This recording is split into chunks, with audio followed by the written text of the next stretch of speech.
Welcome to our deep dive into Paulo Coelho's The Alchemist.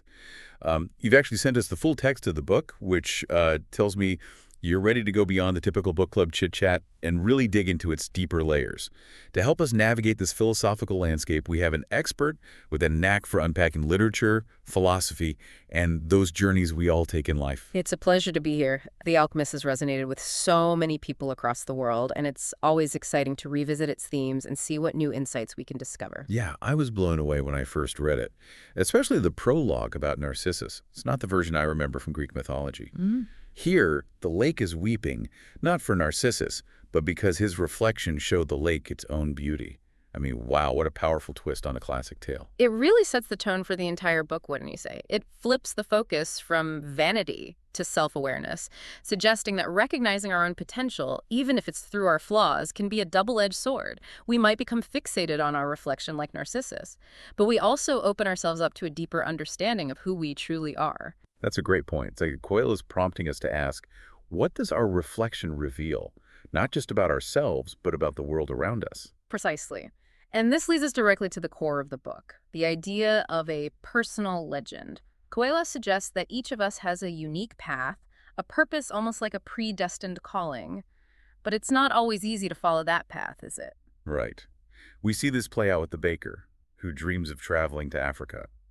But he's so caught up in what society expects of him, in the fear of failure, that he stays stuck in his bakery. That's a perfect example of the conflict between societal expectations and individual desires. The baker represents so many of us who prioritize security and comfort over the pursuit of our dreams. But what's fascinating is that Coelho doesn't present the baker's choice as inherently wrong. Instead, he invites us to consider the complexities of such decisions. So it's not about judging those who choose stability, but about recognizing that there's a price to pay for playing it safe. Absolutely. And this brings us to the flip side of the coin, which is beautifully illustrated by Santiago, the shepherd boy who chooses to follow his own path, even though it means defying societal norms. He could have easily followed the path laid out for him, becoming a priest as his parents wished. But instead, he chooses a life of freedom, exploration, a life aligned with his yearning to see the world. That takes guts. It does. And his decision highlights another crucial aspect of the personal legend.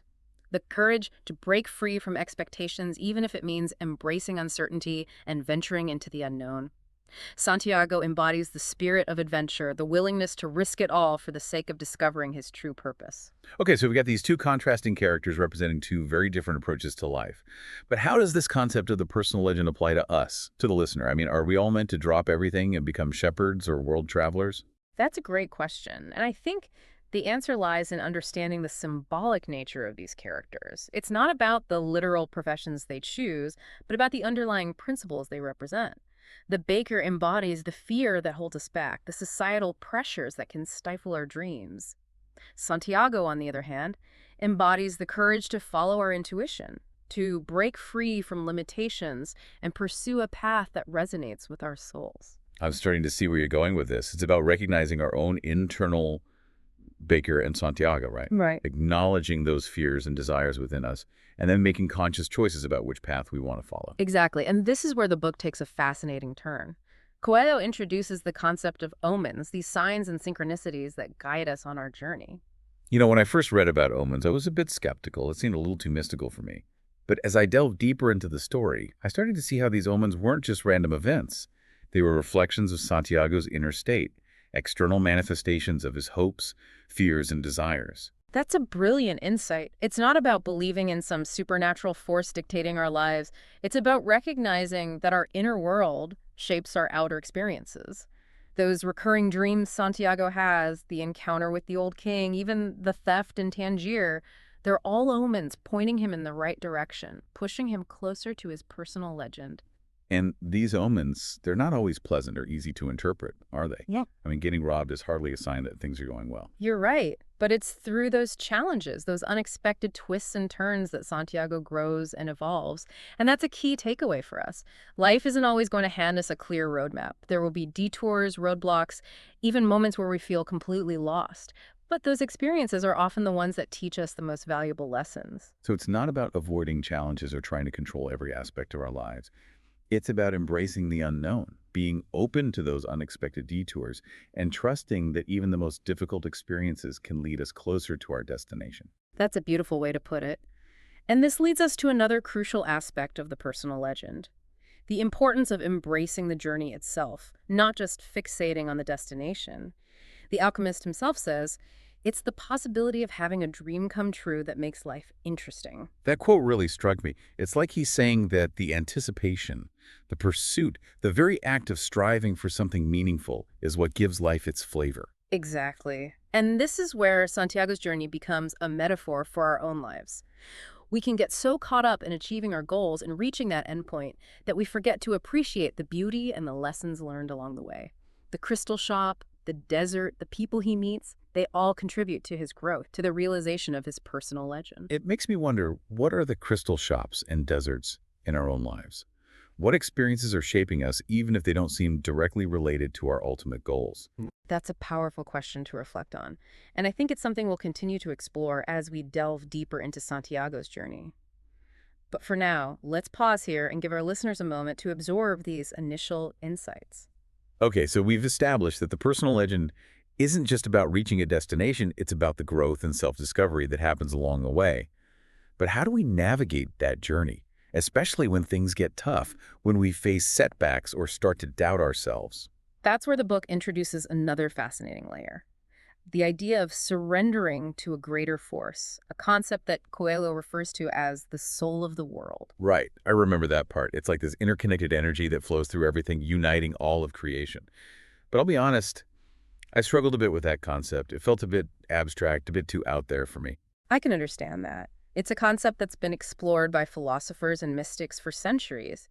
You could even draw parallels to philosophical ideas like pantheism, which views God as inherent in all aspects of the universe, or to Carl Jung's concept of the collective unconscious, a universal reservoir of shared archetypes and experiences. Okay, so there's a historical and philosophical context to this idea. That helps. Hmm. But how does it play out in the story? How does Santiago connect with this soul of the world? He does it through a series of experiences that challenge his rational mind and force him to trust his intuition. Remember those two stones the old king gives him, Urim and Thummim? Oh, yeah.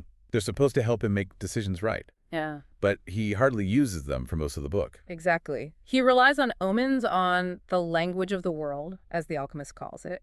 He's learning to trust his gut, to read the signs and synchronicities that appear along his path. It's like he's developing a deeper awareness of his connection to something bigger than himself. Precisely. But as he gets closer to the pyramids, closer to what he believes is the location of his treasure, doubts start to creep in. He questions his journey, wonders if he's been chasing a fool's dream.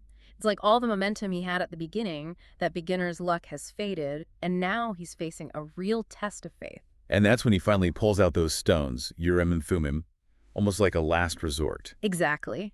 He's looking for a clear answer, some definitive guidance. But what's fascinating is that the stones don't provide a direct solution. They simply confirm what he already knows deep down. So it's not about getting external validation, but about trusting that inner voice, that intuition that's been guiding him all along. That's the heart of it. And this leads to one of the most powerful scenes in the book: Santiago's encounter with the wind and the sun. That part blew me away. Yeah, He literally asks the wind and the sun to help him, to transform him into the wind so he could reach his treasure. yeah. I mean, it's a bit hard to wrap your head around, isn't it? It is. But remember, Coelho is using symbolism to convey a deeper meaning. Santiago's request isn't about a literal transformation. It's about surrendering to a power beyond his comprehension, to the very force that animates the universe. So it's about letting go of his ego, his limited understanding of what's possible, and aligning himself with this greater force, with the soul of the world. Exactly. He's saying, I trust in the wisdom of the universe, and I'm willing to surrender to its guidance, even if it means letting go of my own plans and expectations. And the sun, what about that conversation? The sun says it doesn't know about love, which seems kind of odd considering it's the source of life and warmth. It is an interesting point, but remember, the sun represents wisdom, knowledge, a detached perspective. And it's Santiago who offers a crucial insight here. He explains that love isn't static or passive. Love is a transformative force, the very energy that improves the soul of the world. So it's not just about feeling love, but about expressing it through our actions, our choices, the way we interact with the world. That's the essence of it. And it highlights a crucial balance that's necessary for achieving our personal legends. We need wisdom, knowledge, the ability to read the signs. But we also need love, the driving force that motivates us to take action, to make a difference. Okay, so we've got the soul of the world, this interconnected energy. We've got omens guiding us. We've Mhm. got a balance of wisdom and love. But what about the actual treasure? Does Santiago ever find it? He does, but the discovery is far more nuanced than he anticipated. Ooh, this is where it gets really good. Spill the beans. What happens next? Well, after his conversation with the wind and the sun, Santiago continues his journey with the alchemist. They face more challenges, including being captured by a tribal war party. Oh man, that's right. It's a pretty intense scene. I remember feeling anxious for Santiago, wondering how he was going to get out of that mess. It's a pivotal moment because it forces him to draw upon everything he's learned. He uses his wit, his understanding of the language of the world, to navigate this dangerous situation. And it's through this experience that he realizes that he can, in a sense, turn himself into the wind. Wait, so he actually achieves that transformation? I thought it was just a metaphor. It's both. It's a metaphor for his complete alignment with the soul of the world, for his ability to tap into a power beyond his physical limitations. He's no longer resisting the flow of events, but moving in harmony with them like a leaf carried by the wind. That's a powerful image. It's like he's reached a new level of understanding, a point where he's no longer separate from the forces shaping his destiny, but an integral part of them. Exactly. And this realization prepares him for the final stage of his journey, the culmination of everything he's learned and experienced. But I think we're approaching a natural birth point. We'll leave our listeners with that cliffhanger and return for the final part of our deep dive into The Alchemist. That sounds good. We'll be back soon to unravel the final mysteries of this incredible story. Welcome back to our deep dive into The Alchemist. Last time we left Santiago at a crossroads, having realized his ability to align with the soul of the world, even amidst a dangerous encounter with the tribal war party. Now he's finally nearing the pyramids, the supposed location of his treasure. Yes, and remember, his heart had given him a very specific clue. Be aware of the place where you are brought to tears. That's where I am, and that's where your treasure is. Right, and as we left off, he was kneeling in the sand, tears streaming down his face, having followed a scarab beetle to a spot that felt significant. But he hadn't actually found any treasure yet. He starts digging, driven by that deep inner knowing, that certainty that his treasure is buried right there. You can imagine the anticipation, the years of yearning, culminating in this moment. He must have been picturing chests overflowing with gold jewels sparkling in the desert sun. It's almost like a scene from an Indiana Jones movie. But what he unearths is something far more profound. It's not the treasure chest he'd envisioned. Instead, he finds a simple iron chest filled with Spanish gold coins. Spanish gold coins. Wait, that doesn't make sense. He traveled all the way to Egypt, faced countless challenges, and the treasure he finds is from his homeland. It feels almost like a letdown. That's precisely what makes this ending so brilliant. It shatters our expectations, forcing us to reconsider what treasure truly means. So it's not about the literal gold, but about the symbolic significance. Exactly. By finding Spanish gold in the Egyptian desert, Coelho delivers a powerful message. The treasure was never about material wealth. It was about the journey itself, the wisdom gained, the transformation Santiago underwent.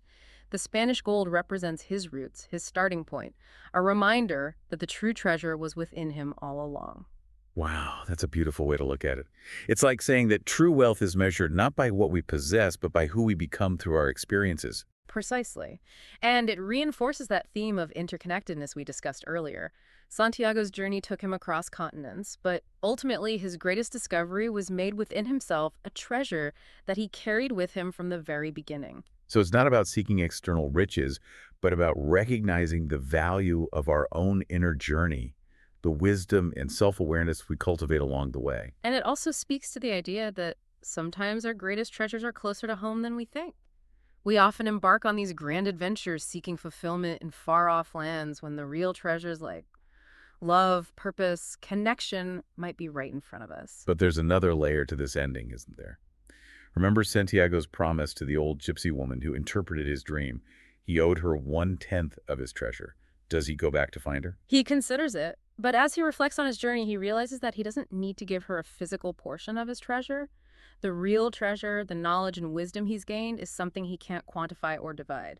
It's something he embodies, something that enriches every aspect of his life. So he honors his agreement with the gypsy woman by living a life true to his personal legend, by sharing his newfound wisdom and insights with the world. It's a payment that transcends material wealth. Exactly. And it speaks to the transformative power of the personal legend. It's not a selfish pursuit. It's about becoming the best version of ourselves so that we can contribute to the world in a meaningful way. And what about Fatima, the desert girl he fell in love with at the oasis? Does he ever return to her? That's where Coelho brings the story full circle, wouldn't you say? As Santiago is contemplating his next steps, he feels a familiar scent carried on the wind, a scent that evokes a deep longing within him. It's Fatima, isn't it? He's drawn back to the oasis, back to the love that bloomed in the midst of his desert journey. You're right, it's a beautiful moment of reunion, and it speaks to the idea that we don't have to choose between love and our personal legends. They're not mutually exclusive. In fact, true love often supports and enhances our journey, doesn't it? Absolutely. And this is where The Alchemist leaves us with a powerful and hopeful message. We can have it all. We can pursue our dreams, experience the world, find love, and achieve true fulfillment. It's about embracing the journey with all its twists and turns, trusting our hearts, and recognizing that the greatest treasures are often found not in what we acquire, but in who we become along the way. Beautifully said. And that, I think, is the true alchemy of this story. It's about transforming our lives, not through some magical formula, but through the courage to follow our hearts, to embrace the unknown, and to trust in the wisdom of the journey. Thank you so much for joining us on this incredible deep dive into The Alchemist. We hope you found some valuable insights and inspiration for your own journey. It's been a pleasure exploring this timeless story with you. And remember, the universe is conspiring in your favor. Always listen to your heart and never give up on your personal legend.